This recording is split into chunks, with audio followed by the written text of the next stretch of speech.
Hey, what's up guys? So in this video, we will see how to enable call recording on the Oppo A5x. Now to do that, first of all, just open the dialer app, then tap on the three dots over here.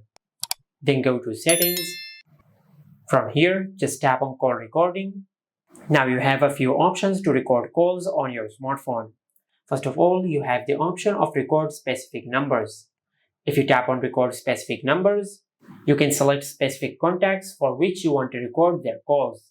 For example, if you tap on the plus icon, and from here you can select a contact. For example, I will select these contacts, then tap on done. And once you do that, your smartphone will automatically record the calls from the selected numbers. If you go back, you will have the option of record unknown numbers. And if you enable this option, you will only record calls from unknown numbers. And also you have the option of record all calls. Now if you enable this option, you will record all the calls on your smartphone. And this is how you can enable call recording on the Oppo A5x. Make sure to like, comment and subscribe. Thank you for watching.